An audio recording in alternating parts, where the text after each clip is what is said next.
When I came home to West Egg that night I was afraid for a moment that my house was on fire. 2 o'clock and the whole corner of the peninsula was blazing with light which fell unreal on the shrubbery and made thin elongating glints upon the roadside wires. Turning a corner I saw that it was Gatsby's house, lit from tower to cellar. At first I thought it was another party, a wild rout that had resolved itself into hide-and-go-seek or sardines in the box, with all the house thrown open to the game. But there wasn't a sound. Only wind in the trees which blew the wires and made the lights go off and on again, as if the house had winked into the darkness.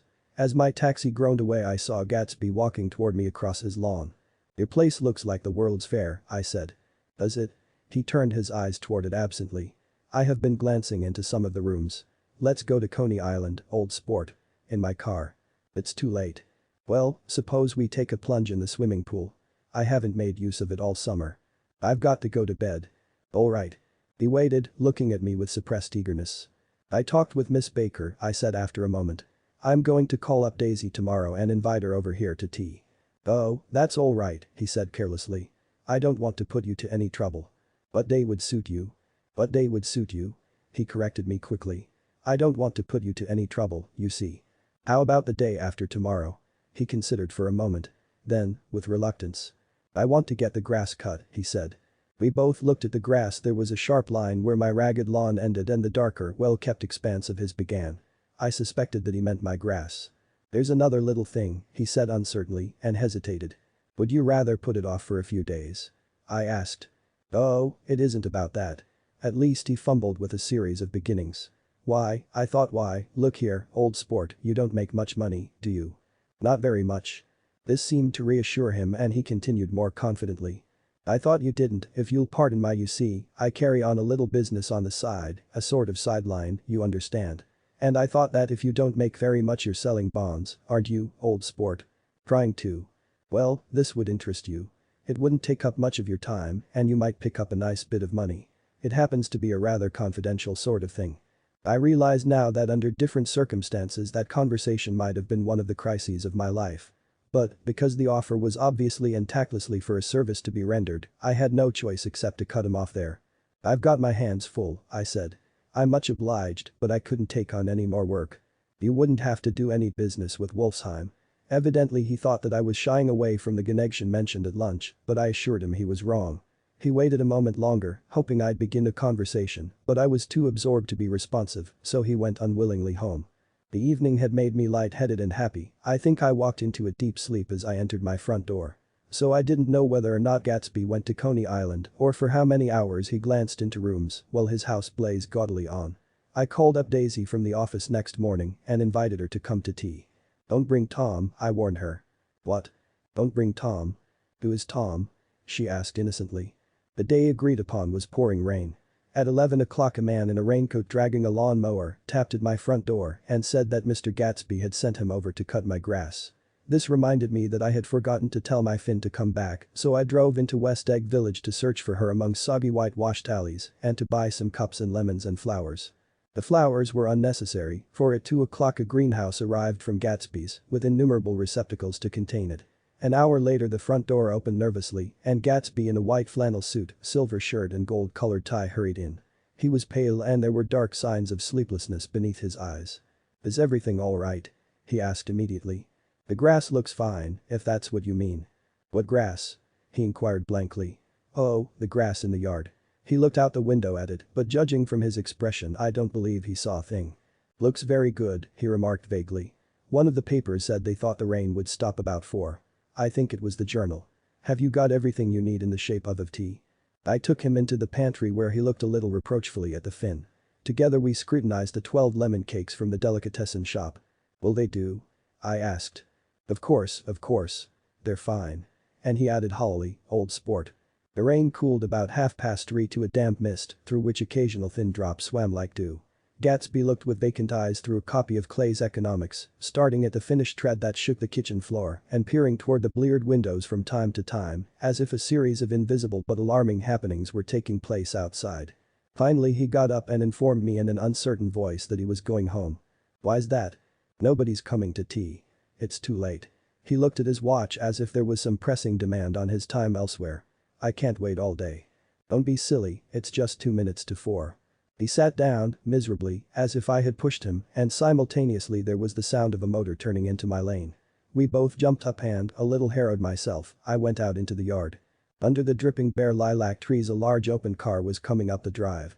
It stopped. Daisy's face, tipped sideways beneath a three-cornered lavender hat, looked out at me with a bright ecstatic smile. "Is this absolutely where you live, my dearest one?" The exhilarating ripple of her voice was a wild tonic in the rain. I had to follow the sound of it for a moment, up and down, with my ear alone before any words came through. A damp streak of hair lay like a dash of blue paint across her cheek, and her hand was wet with glistening drops as I took it to help her from the car. "Are you in love with me?" she said low in my ear. "Or why did I have to come alone? That's the secret of Castle Rackrent. Tell your chauffeur to go far away and spend an hour. Come back in an hour, Ferdy." Then in a grave murmur, "His name is Ferdy. Does the gasoline affect his nose?"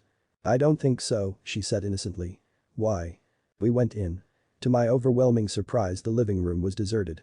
"Well, that's funny," I exclaimed. "What's funny?" She turned her head as there was a light, dignified knocking at the front door. I went out and opened it. Gatsby, pale as death, with his hands plunged like weights in his coat pockets, was standing in a puddle of water, glaring tragically into my eyes.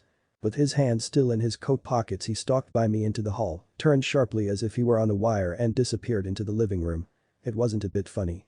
Aware of the loud beating of my own heart, I pulled the door to against the increasing rain. For half a minute there wasn't a sound.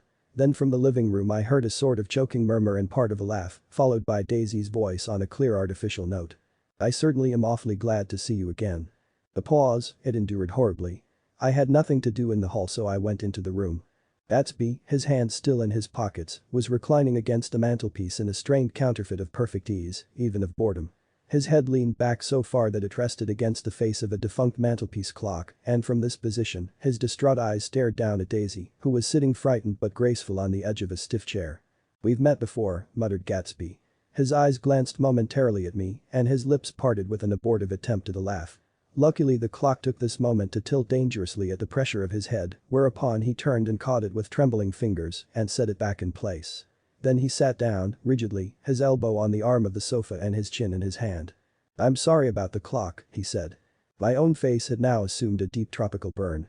I couldn't muster up a single commonplace out of the thousand in my head. "It's an old clock," I told them idiotically. I think we all believed for a moment that it had smashed in pieces on the floor. "We haven't met for many years," said Daisy, her voice as matter-of-fact as it could ever be. 5 years next November." The automatic quality of Gatsby's answer set us all back at least another minute. I had them both on their feet with a desperate suggestion that they help me make tea in the kitchen when the demoniac Finn brought it in on a tray. Amid the welcome confusion of cups and cakes a certain physical decency established itself. Gatsby got himself into a shadow, and while Daisy and I talked looked conscientiously from one to the other of us with tense unhappy eyes. However, as calmness wasn't an end in itself, I made an excuse at the first possible moment and got to my feet. "Where are you going?" demanded Gatsby in immediate alarm. "I'll be back. I've got to speak to you about something before you go." He followed me wildly into the kitchen, closed the door and whispered, "Oh, God," in a miserable way. "What's the matter?" "This is a terrible mistake," he said, shaking his head from side to side, "a terrible, terrible mistake. You're just embarrassed, that's all, and luckily," I added. "Daisy's embarrassed too." "She's embarrassed?" he repeated incredulously. "Just as much as you are." "Don't talk so loud. You're acting like a little boy," I broke out impatiently. "Not only that but you're rude. Daisy's sitting in there all alone." He raised his hand to stop my words, looked at me with unforgettable reproach, and opening the door cautiously went back into the other room. I walked out the back way just as Gatsby had when he had made his nervous circuit of the house half an hour before and ran for a huge black knotted tree whose massed leaves made a fabric against the rain. Once more it was pouring, and my irregular lawn, well shaved by Gatsby's gardener, abounded in small muddy swamps and prehistoric marshes. There was nothing to look at from under the tree except Gatsby's enormous house, so I stared at it, like Kant at his church steeple, for half an hour. A brewer had built it early in the period craze, a decade before, and there was a story that he'd agreed to pay 5 years' taxes on all the neighboring cottages if the owners would have their roofs thatched with straw. Perhaps their refusal took the heart out of his plan to found a family. He went into an immediate decline. His children sold his house with the black wreath still on the door. Americans, while occasionally willing to be serfs, have always been obstinate about being peasantry. After half an hour the sun shone again, and the grocer's automobile rounded Gatsby's drive with the raw material for his servant's dinner. I felt sure he wouldn't eat a spoonful. A maid began opening the upper windows of his house, appeared momentarily in each, and, leaning from a large central bay, spat meditatively into the garden. It was time I went back. While the rain continued, it had seemed like the murmur of their voices, rising and swelling a little, now and then, with gusts of emotion. But in the new silence I felt that silence had fallen within the house too. I went in after making every possible noise in the kitchen short of pushing over the stove, but I don't believe they heard a sound. They were sitting at either end of the couch looking at each other, as if some question had been asked or was in the air, and every vestige of embarrassment was gone. Daisy's face was smeared with tears, and when I came in she jumped up and began wiping at it with her handkerchief before a mirror. But there was a change in Gatsby that was simply confounding. He literally glowed, without a word or a gesture of exultation. A new well-being radiated from him and filled the little room. "Oh, hello, old sport," he said, as if he hadn't seen me for years. I thought for a moment he was going to shake hands. It stopped raining. Has it? When he realized what I was talking about, that there were twinkle bells of sunshine in the room, he smiled like a weatherman, like an ecstatic patron of recurrent light, and repeated the news to Daisy. "What do you think of that? It stopped raining." "I'm glad, Jay." Her throat, full of aching, grieving beauty, told only of her unexpected joy. "I want you and Daisy to come over to my house," he said. "I'd like to show her around." "You're sure you want me to come?" "Absolutely, old sport." Daisy went upstairs to wash her face. Too late, I thought with humiliation of my towels while Gatsby and I waited on the lawn. "My house looks well, doesn't it?" he demanded. "See how the whole front of it catches the light." I agreed that it was splendid. "Yes." His eyes went over it, every arched door and square tower. "It took me just 3 years to earn the money that bought it." "I thought you inherited your money." "I did, old sport," he said automatically, "but I lost most of it in the big panic, the panic of the war." I think he hardly knew what he was saying, for when I asked him what business he was in he answered, "That's my affair," before he realized that it wasn't the appropriate reply. "Oh, I've been in several things," he corrected himself. "I was in the drug business and then I was in the oil business. But I'm not in either one now." He looked at me with more attention. "Do you mean you've been thinking over what I proposed the other night?" Before I could answer, Daisy came out of the house and 2 rows of brass buttons on her dress gleamed in the sunlight. "That huge place there?" she cried, pointing. "Do you like it?" "I love it, but I don't see how you live there all alone." "I keep it always full of interesting people, night and day. People who do interesting things. Celebrated people."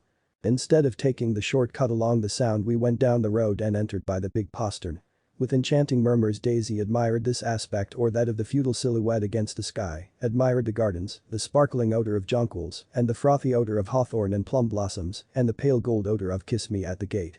It was strange to reach the marble steps and find no stir of bright dresses in and out the door and hear no sound but bird voices in the trees. And inside, as we wandered through Marie Antoinette music rooms and restoration salons, I felt that there were guests concealed behind every couch and table, under orders to be breathlessly silent until we had passed through. As Gatsby closed the door of the Merton College library, I could have sworn I heard the owl-eyed man break into ghostly laughter. We went upstairs, through period bedrooms swathed in rose and lavender silk and vivid with new flowers, through dressing rooms and poolrooms, and bathrooms with sunken baths intruding into one chamber, where a disheveled man in pajamas was doing liver exercises on the floor. It was Mr. Klipspringer, the boarder. I had seen him wandering hungrily about the beach that morning. Finally we came to Gatsby's own apartment, a bedroom and a bath and an Adam's study, where we sat down and drank a glass of some chartreuse he took from a cupboard in the wall. He hadn't once ceased looking at Daisy, and I think he revalued everything in his house, according to the measure of response it drew from her well-loved eyes. Sometimes, too, he stared around at his possessions in a dazed way, as though in her actual and astounding presence, none of it was any longer real. Once he nearly toppled down a flight of stairs.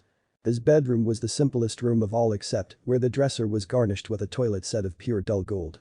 Daisy took the brush with delight and smoothed her hair, whereupon Gatsby sat down and shaded his eyes and began to laugh. "It's the funniest thing, old sport," he said hilariously. "I can't when I try to." He had passed visibly through 2 states and was entering upon a third. After his embarrassment and his unreasoning joy, he was consumed with wonder at her presence. He had been full of the idea so long, dreamed it right through to the end, waited with his teeth set, so to speak, at an inconceivable pitch of intensity. Now, in the reaction, he was running down like an overwound clock. Recovering himself in a minute, he opened for us 2 hulking patent cabinets which held his mass suits and dressing gowns and ties, and his shirts, piled like bricks in stacks a dozen high. "I've got a man in England who buys me clothes. He sends over a selection of things at the beginning of each season, spring and fall. He took out a pile of shirts and began throwing them, one by one before us, shirts of sheer linen and thick silk and fine flannel, which lost their folds as they fell and covered the table in many-colored disarray. While we admired he brought more and the soft rich heap-mounted higher shirts with stripes and scrolls and plaids in coral and apple green and lavender and faint orange with monograms of Indian blue. Suddenly with a strained sound, Daisy bent her head into the shirts and began to cry stormily.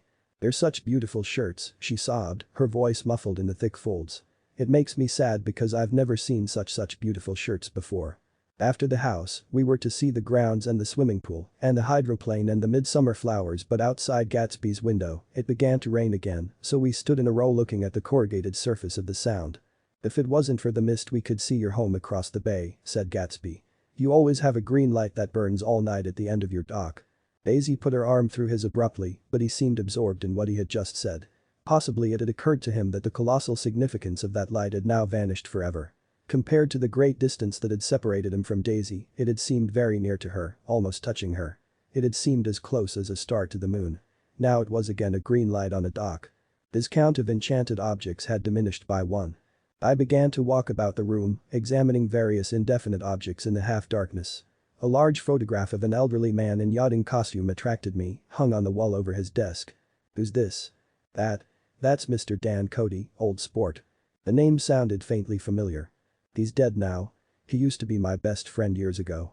There was a small picture of Gatsby, also in yachting costume, on the bureau. Gatsby, with his head thrown back defiantly, taken, apparently when he was about 18. "I adore it," exclaimed Daisy. "The pompadour. You never told me you had a pompadour or a yacht." "Look at this," said Gatsby quickly. "Here's a lot of clippings about you." They stood side by side examining it. I was going to ask to see the rubies when the phone rang and Gatsby took up the receiver. "Yes, well, I can't talk now, old sport," I said. "A small town, he must know what a small town is. Well, he's no use to us if Detroit is his idea of a small town." He rang off. "Come here quick," cried Daisy at the window. The rain was still falling, but the darkness had parted in the west and there was a pink and golden billow of foamy clouds above the sea. "Look at that," she whispered, and then after a moment. "I'd like to just get one of those pink clouds and put you in it and push you around." I tried to go then, but they wouldn't hear of it. Perhaps my presence made them feel more satisfactorily alone. "I know what we'll do," said Gatsby. "We'll have Klipspringer play the piano." He went out of the room calling Ewing. And returned in a few minutes accompanied by an embarrassed, slightly worn young man with shell-rimmed glasses and scanty blonde hair. He was now decently clothed in a sports shirt open at the neck, sneakers and duck trousers of a nebulous hue. "Did we interrupt your exercises?" inquired Daisy politely. "I was asleep," cried Mr. Klipspringer, in a spasm of embarrassment. "That is, I'd been asleep. Then I got up." "Klipspringer plays the piano," said Gatsby, cutting him off. "Don't you, Ewing, old sport?" "I don't play well. I hardly play at all. I'm all out of prac." "We'll go downstairs," interrupted Gatsby. He flipped a switch. The gray windows disappeared as the house glowed full of light. In the music room Gatsby turned on a solitary lamp beside the piano. He lit Daisy's cigarette from a trembling match and sat down with her on a couch far across the room where there was no light save what the gleaming floor bounced in from the hall. When Klipspringer had played the Love Nest, he turned around on the bench and searched unhappily for Gatsby in the gloom. "I'm all out of practice, you see. I told you I couldn't play. I'm all out of prac." "Don't talk so much, old sport," commanded Gatsby. "Play. In the morning. In the evening. Ain't we got fun?" Outside the wind was loud and there was a faint flow of thunder along the Sound. All the lights were going on in West Egg now, the electric trains, men carrying, were plunging home through the rain from New York. It was the hour of a profound human change and excitement was generating on the air. One thing's sure and nothing's sure. The rich get richer and the poor get children. In the meantime. In between time.